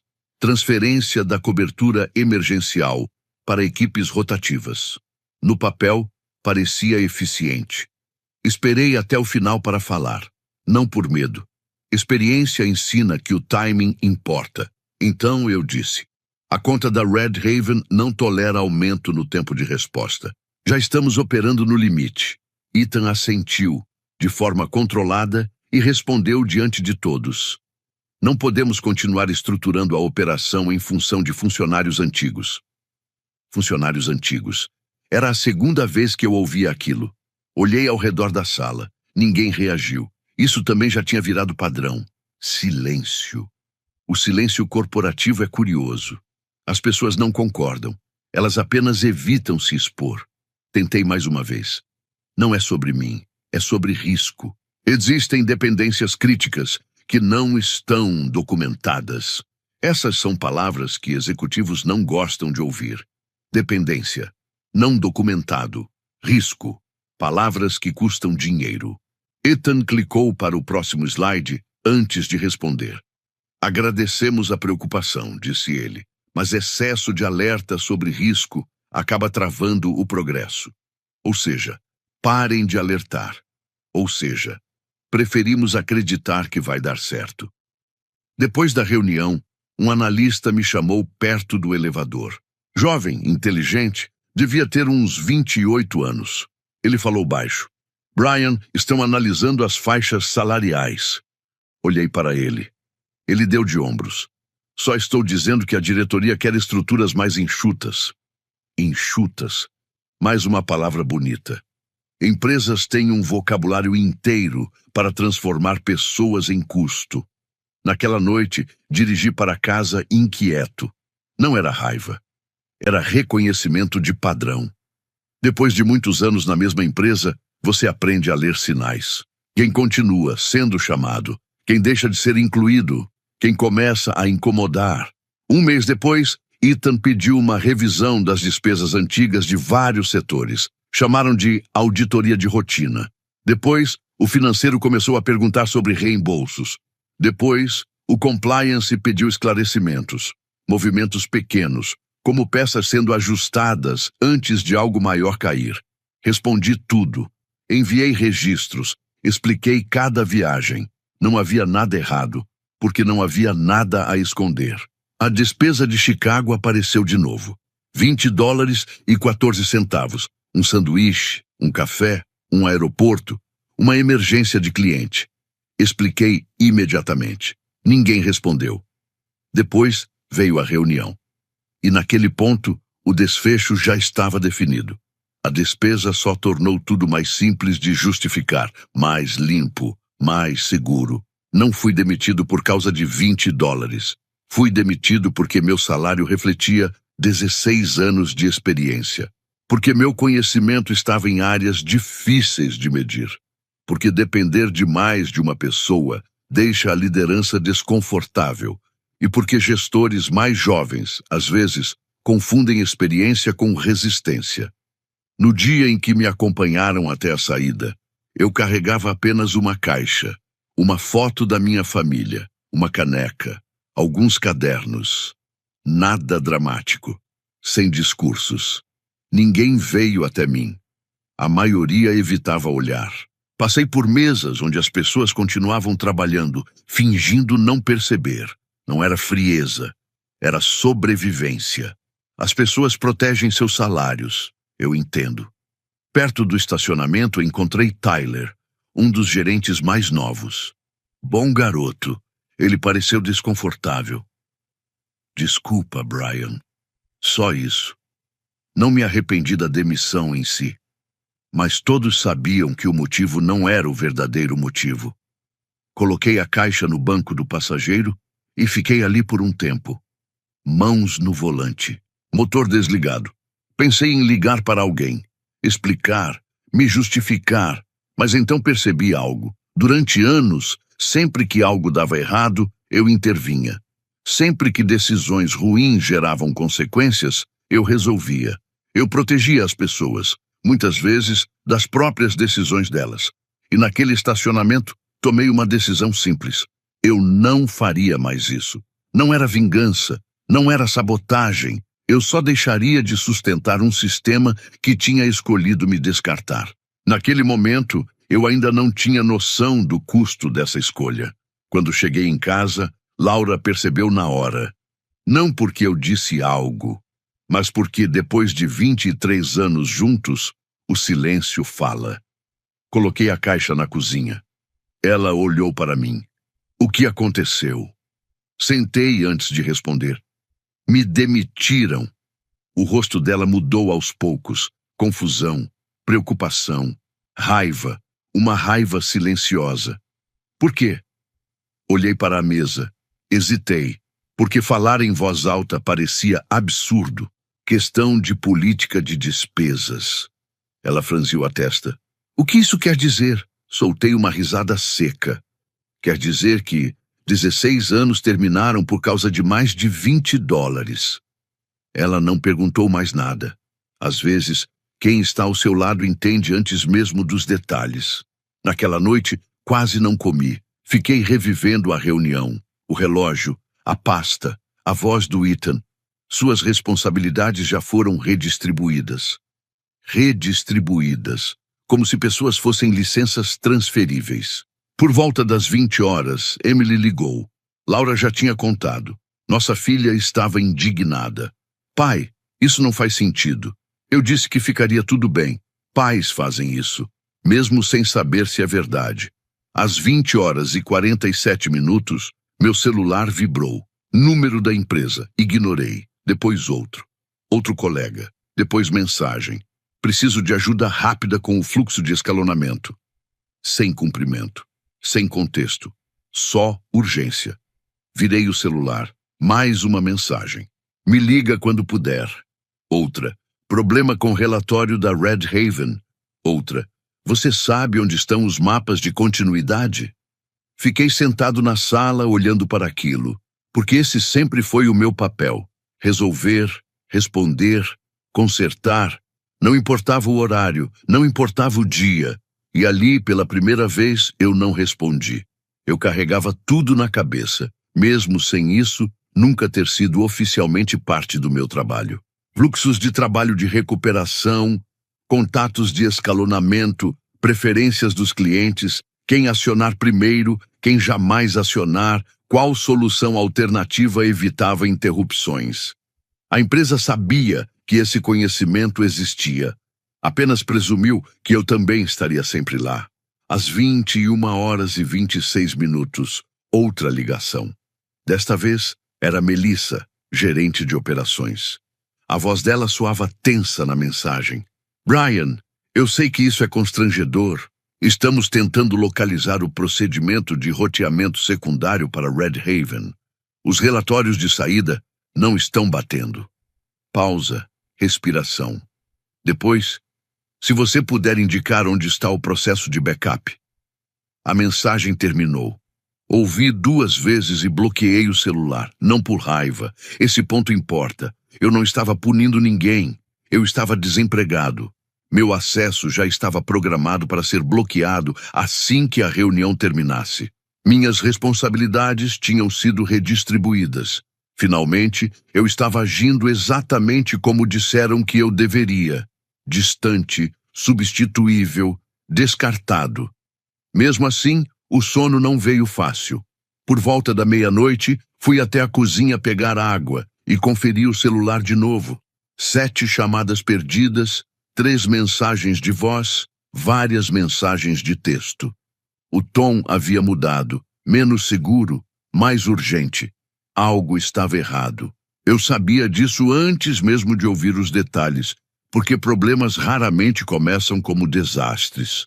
Começam com pequenos mal-entendidos, registros incompletos, falta de contexto, pessoas ausentes. Fiquei parado no escuro segurando o celular. E pela primeira vez em 16 anos, deixei o problema ser de outra pessoa. Acordei às 5h41. Não porque dormi bem, mas porque depois de anos de plantão, o corpo aprende a reagir ao alerta. Verifiquei o celular antes de levantar. 14 chamadas perdidas, 9 mensagens de texto, 2 recados de voz marcados como urgentes. Todos de ex-colegas. Uma mensagem de Alissa chamou minha atenção. Por favor, ligue. Alerta de emergência em andamento. Fiquei olhando aquilo por um bom tempo. A Red Haven não reagia a qualquer coisa. O diretor de operações, Martin Reeves, era equilibrado, prático, o tipo de pessoa que evitava drama. Se ele estava envolvido antes do amanhecer, algo sério já tinha acontecido. Desliguei o telefone, preparei café e me sentei à mesa enquanto Laura me observava em silêncio. Você não deve nada a eles, disse ela. Concordei. Mas dever algo e se importar com as consequências são coisas diferentes. Eu dediquei 16 anos da minha vida à empresa. Ainda assim, havia pessoas lá que eu respeitava. Pessoas com financiamentos, filhos, responsabilidades. Por volta das 7h15, chegou outra mensagem de voz. Dessa vez era Tyler. A voz dele soava exausta. Brian, o sistema de contingência foi acionado durante a noite. Os relatórios de previsão duplicaram números incorretos.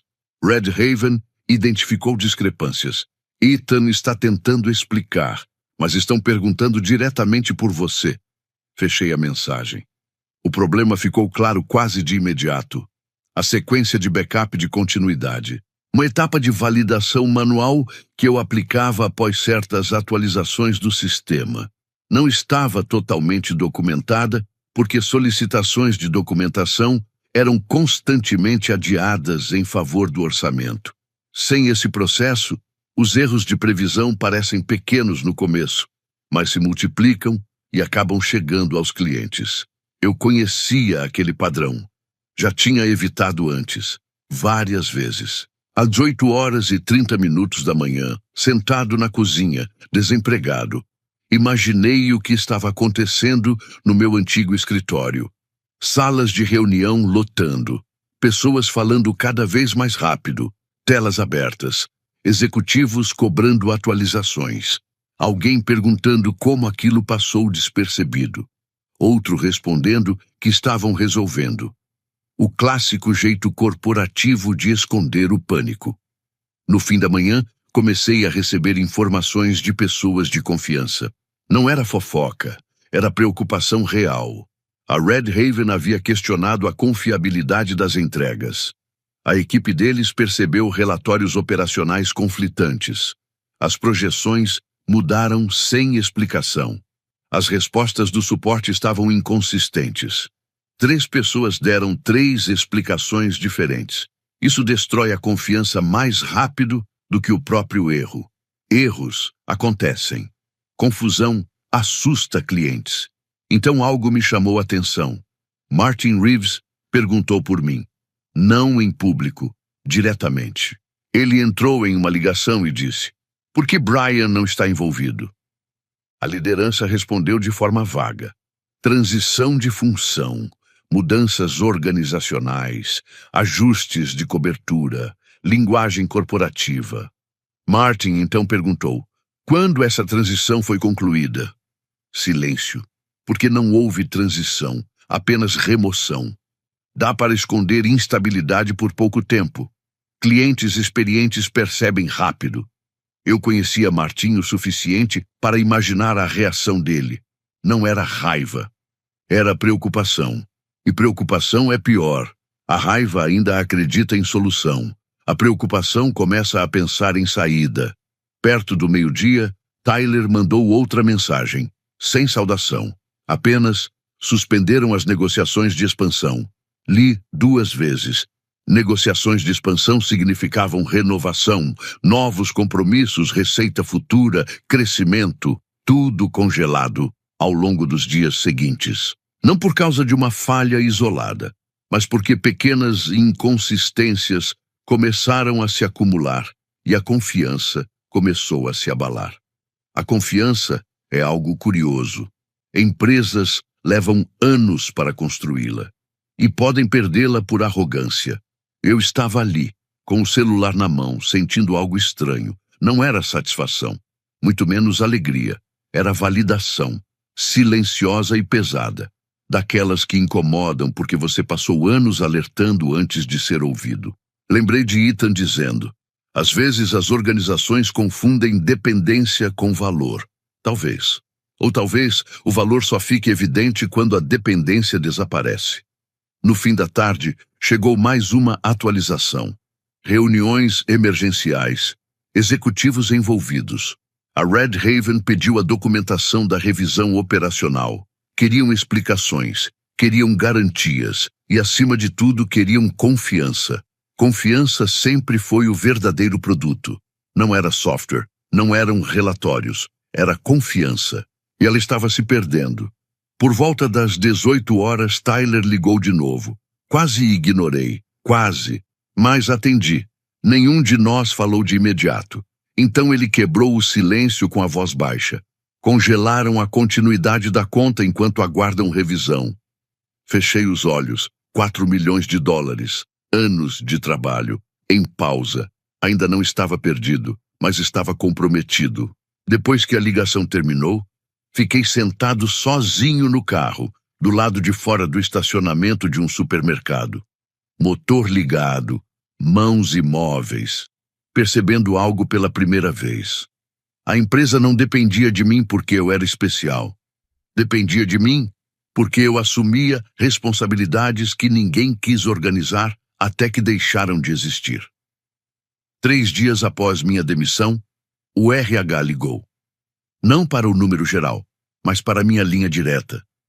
Deixei tocar 2 vezes antes de atender. A mesma mulher da reunião de desligamento se apresentou com cautela excessiva, como se a formalidade pudesse mudar o passado. Brian, gostaríamos de conversar sobre apoio na transição. Apoio na transição. Interessante. Não respondi. Ela continuou. Há algumas lacunas de conhecimento operacional que estão afetando a continuidade. Lacunas de conhecimento. Outra forma elegante de dizer que as coisas não estão funcionando. Gostaríamos de saber se você teria disponibilidade para um suporte temporário como consultor, ajudando na transição. A palavra disponibilidade importava, porque ela desapareceu no momento em que me acompanharam até a saída. Respondi com calma. Meu contrato foi encerrado de forma imediata. Silêncio. Depois, sim, claro. A ligação terminou de forma educada, sem conflito, sem solução. 2 horas depois, Melissa entrou em contato. Depois Tyler. Depois outro gerente. As perguntas vinham revestidas de cordialidade. Você lembra onde está? Sabe dizer? Poderia esclarecer? Eu respondia pouco.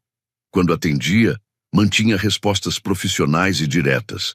Não por má vontade, mas porque criar limites parece estranho depois de anos dizendo sim para tudo. É algo que se aprende.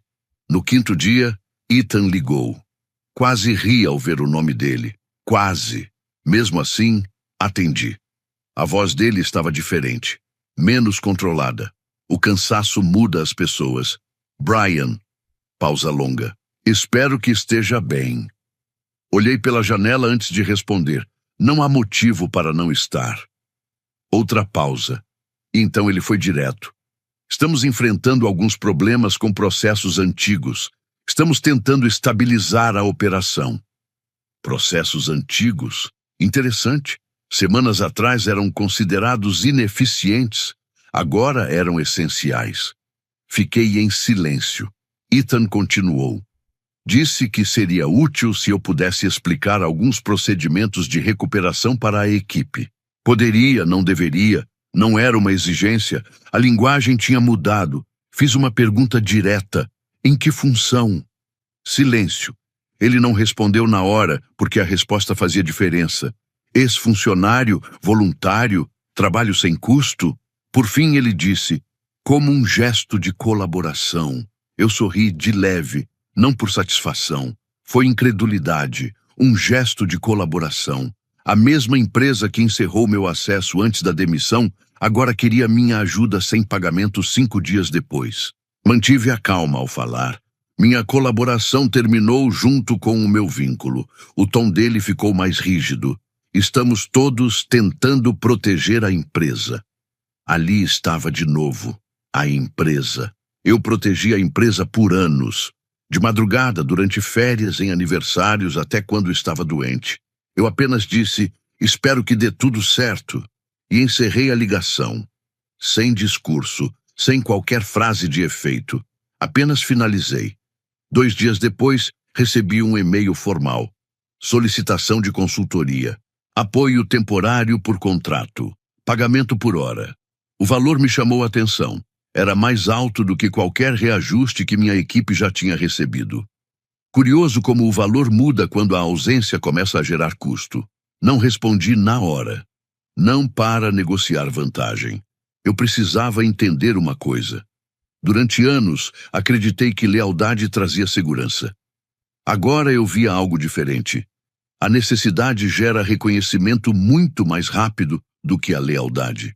Enquanto isso, as atualizações continuavam chegando. A Red Haven seguia instável, equipes de revisão envolvidas, pressão crescente da diretoria, comentários internos se espalhando, funcionários tensos. Então, em uma noite, Tyler ligou de novo. A voz dele estava cansada. Acho que eles vão perder a conta, disse, quase em tom de confidência. Encostei na cadeira. Não comemorei. Não reagi. Perder 4 milhões de dólares impacta muito mais do que a liderança. Afeta primeiro quem está na base. Mesmo assim, uma coisa ficou clara para mim. As pessoas que me demitiram por causa de 20 dólares finalmente estavam entendendo o meu valor. E dessa vez, não era com base na folha de pagamento. No fim da segunda semana, a situação já não era apenas um problema, virou uma revisão. Depois, uma investigação. E então, algo que ninguém queria admitir. Uma perda.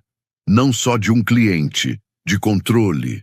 A Red Haven suspendeu oficialmente todas as operações sob nosso sistema, enquanto realizava uma auditoria externa. Essa foi a versão formal. Na prática, era simples. Eles não confiavam mais. Soube disso pelo Tyler. Ele me ligou tarde, falando baixo, como se alguém pudesse ouvir. Eles contrataram consultores externos, disse. Estão refazendo tudo do zero. Não respondi de imediato. Eu sabia exatamente o que aquilo significava. Recomeçar do zero é o que se faz quando não dá mais para corrigir o que existe. Quando a confiança se rompe, o sistema deixa de importar. Ethan tentou controlar a narrativa internamente. Soube disso pela Melissa. Os e-mails descreviam a situação como uma interrupção temporária. A liderança insistia que não tinha relação com mudanças na equipe. Mas quem estava lá dentro sabia. Sempre sabe. Não se remove quem sustenta a estrutura invisível e espera que nada aconteça. A falha aparece. Primeiro em pequenos atrasos, depois em respostas incompletas. Em seguida, no desespero das reuniões. E por fim, na busca por culpados. Na terceira semana, a diretoria solicitou uma revisão completa das decisões tomadas, durante a reestruturação conduzida por Ethan. Foi aí que tudo mudou. Não era mais só sobre Red Haven, era sobre decisões, responsabilidade, critérios, sobre quem aprovou o quê e por qual motivo. A posição de Ethan começou a enfraquecer de forma perceptível. Nada exagerado. Pequenos sinais, menos espaço para falar primeiro, respostas mais curtas, pausas mais longas. Ele passou a usar menos termos como otimização e ganho de eficiência. Essas palavras perdem força quando os resultados desaparecem. Enquanto isso, outras contas começaram a observar. Não porque estavam falhando, mas porque estavam atentas. É assim que funciona. Quando um cliente grande perde a confiança, os outros ficam cautelosos. E clientes cautelosos se preparam para sair antes que seja tarde. Tyler me contou que 2 contratos menores pediram auditoria independente do sistema. Um deles perguntou diretamente se houve mudança recente na equipe principal. Essa pergunta é mais importante do que parece. Ela revela dúvida, e dúvida se espalha mais rápido do que erro. Dentro da empresa, a história dos $20 vazou. Nunca oficialmente, mas comentários circulam. Sempre circulam. No início, virou piada. Depois desconforto. E então símbolo. O cara foi demitido por causa de $20. A frase começou a aparecer nos corredores. Não como humor, mas como alerta. Eu não ouvi diretamente. Não precisava. Tyler me disse, as pessoas estão com medo. Estão dizendo que, se isso aconteceu com você, pode acontecer com qualquer um. Isso ficou na minha cabeça mais do que eu esperava. Não por buscar empatia, mas porque o medo funciona diferente da raiva. O medo faz as pessoas saírem em silêncio. E foi exatamente o que aconteceu. 2 engenheiros seniores pediram demissão em uma semana. Um analista mudou de área. Outro simplesmente deixou de participar das reuniões. Ethan tentou reagir com novas regras. Mais controle, mais supervisão. Mas controle não substitui conhecimento. Só evidencia a falta dele. No fim do mês, a posição da Red Haven ficou clara. Eles não seguiriam nos mesmos termos. Iniciaram a migração para um concorrente. Não foi divulgado de imediato, mas foi confirmado internamente. $4 milhões por ano a menos. Não por um erro isolado, mas por instabilidade acumulada, quebra de confiança e ausência de quem identificava problemas antes que surgissem. Eu estava sentado na cozinha quando Tyler me contou. Não senti vitória, e isso diz muito. Senti algo mais silencioso, um senso de encerramento. Quando um cliente como a Red Haven vai embora, não se trata mais de corrigir sistemas. Trata-se de reconstruir reputação. E isso leva tempo. Tempo que Ethan já não tinha. Mais tarde naquela noite recebi uma mensagem de um número desconhecido. Era Martin Reeves. Curta e direta. Você estava certo. Só isso. 3 palavras. Sem explicação. Sem emoção. Apenas reconhecimento. Fiquei olhando para a mensagem por um tempo. Depois, desliguei o celular sem responder. Não havia mais nada a dizer. 3 meses depois, parei de acompanhar as atualizações da empresa. Não por indiferença, mas porque a história já tinha seguido seu rumo. A Red Haven não voltou. O contrato com o concorrente se tornou definitivo. Outras 2 contas menores fizeram o mesmo em poucas semanas. Ethan acabou deixando o cargo discretamente após pressão interna crescente e uma revisão mais ampla das decisões de reestruturação. Não houve anúncio marcante, nenhuma explicação formal. É assim que termina quando a confiança se rompe. Em silêncio. Ao mesmo tempo, recebi uma proposta direta de Martin Reeves, sem passar por RH ou jurídico, direto. Ele entrou em contato por canais formais para discutir uma possível contratação como consultor, com foco na reconstrução dos sistemas e na documentação adequada. Aceitei. Não por revanche, não por validação, mas porque foi a primeira vez que alguém reconheceu meu valor sem eu precisar provar nada. O novo trabalho era mais simples, mais organizado, Eu construía sistemas que não dependiam de esforço invisível. Em casa, tudo ficou mais leve, mais tranquilo, mais respeitoso. Uma noite, Laura me perguntou se eu me arrependia de não ter reagido mais quando fui demitido. Pensei por um momento antes de responder. Não, porque a verdade era direta. As pessoas só percebem o que você fazia quando você deixa de fazer. E quando percebem, você já seguiu em frente. Essa história mostra com clareza desconfortável como muitas organizações confundem controle com eficiência e ignoram o valor real das pessoas até que seja tarde demais. Brian não era apenas um funcionário experiente, ele era um ponto de equilíbrio invisível dentro de um sistema frágil. Ao removê-lo sem compreender o impacto estrutural disso, a empresa revelou uma falha comum: decisões baseadas em aparência de organização e não na realidade operacional. A tentativa de substituir experiência por processos genéricos não apenas falhou, como expôs o quanto o conhecimento tácito é crítico. A verdadeira lição está em entender que valor não é apenas o que aparece em relatórios, mas aquilo que evita que problemas sequer aconteçam. Ignorar isso não reduz custos, apenas adia consequências. Existe um tipo de valor que não aparece em métricas, não é documentado e raramente é reconhecido enquanto tudo está funcionando. Esse valor vive nas pessoas que resolvem o que ninguém vê, que antecipam falhas e que sustentam sistemas complexos sem alarde. A história de Brian revela um padrão perigoso. Quando a estabilidade vira rotina, ela deixa de ser valorizada. E quando isso acontece, decisões passam a ser tomadas com base em números, não em realidade. O mais inquietante é que muitas pessoas se encontram nessa posição hoje, sendo essenciais sem serem percebidas, até que um dia deixam de estar. E é nesse momento que a ausência revela tudo aquilo que a presença nunca conseguiu provar. Agora me diz, na sua visão, Brian fez certo ao não ajudar imediatamente após a demissão ou isso acelerou a queda da empresa? E você acredita que Ethan realmente não entendeu o risco ou ele escolheu ignorar conscientemente os alertas do Brian? Escreve aqui nos comentários. Eu quero muito saber. E não esquece, deixa também o seu comentário com uma classificação de 1 a 10 para mostrar o quanto você gostou, porque assim eu consigo trazer mais vídeos que sejam interessantes para você.